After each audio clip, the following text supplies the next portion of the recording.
The flight involved in the Washington plane crash last night was a subsidiary of American Airlines, and that company this week announced unrelated plans to move its headquarters to Charlotte. PSA Airlines executives say they've relocated from Dayton, Ohio to the Queen City. Its new headquarters will be on Water Ridge Parkway, about 2 miles from American's Charlotte Flight Training Center, just south of the airport, and is expected to open in January of next year. PSA Airlines operates hundreds of American regional flights, mostly through Charlotte Douglas International Airport. Now, as that investigation into what went wrong last night between that American Airlines flight and a military chopper is underway, we are more than 20 hours out since the crash that killed 67 people. And as that information comes in, many wonder who will be held liable. Chief Legal Analyst Khalif Rhodes joins us now. And Khalif, huge investigation in here. It's going to take a while. What will legal teams be looking for? Well, Brian, let me start with this. This is obviously a tragedy. So you first start with that process that this is unthinkable. When I first saw this happen, I'm thinking about the Kobe Bryant situation with the helicopter, and then I saw that it was sports athletes involved. Ultimately, my mind went right back to there because I was watching the text messages come in real time. Extremely unfortunate. I think once the investigation, finds some conclusion, once families figure out, well, what exactly happened, then at that point, that's when most of the time folks are trying to figure out where accountability and liability goes. I mean, you want some type of closure. Typically in my profession, closures, it's some dollar amount, and you're trying to figure out what dollar amount can you make a family feel whole for the loss. And so determining liability is a hard thing. The process starts today. It starts with the investigation. It tries to figure out, well, what happened? Obviously, it seems like there were a number of things that went wrong. Was it accidental? I mean, in trying to figure out what accident actually led to it is going to be the larger thing. So if you're talking about who's liable, it can be a number of folks. You're saying it could be the pilots, it could be the airline owners, it could be the manufacturers, it could be airport operators. It could be anyone. And in this situation, because it was a government issued helicopter, the government also can be held liable. You have something called the Federal Tort Claims Act that allows individuals that are harmed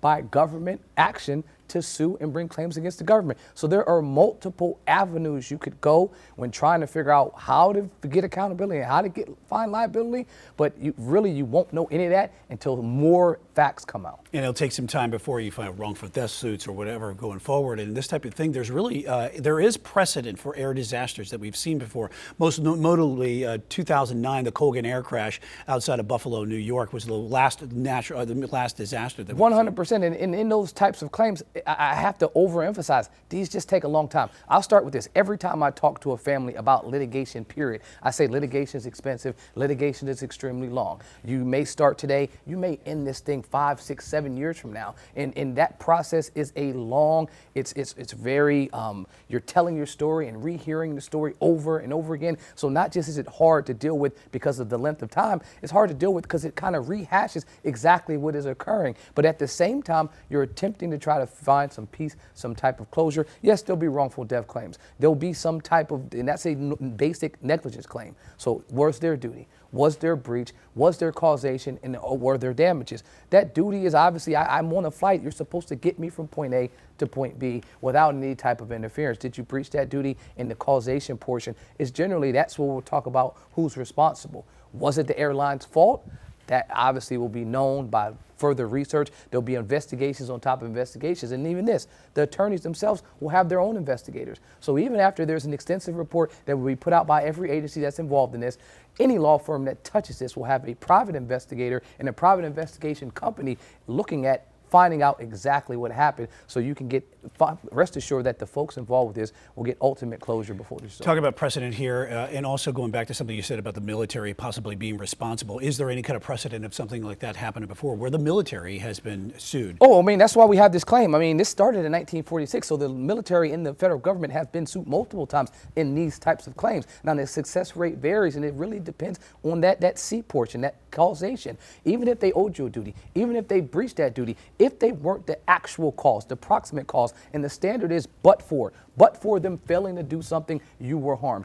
If you can't prove that, and that's the hardest part to proving these negligence claims, the hardest part to proving a wrongful death claim, then your case can't be successful. And so ultimately, that's what it boils down to. And in this case, when you're looking at that list of folks that you can point to for accountability, causation is going to be the hardest thing to prove. It's going to be a long way out before all this investigation. We get a better idea of exactly what happened and what went wrong here. All right, Chief Legal Analyst Khalif Rhodes.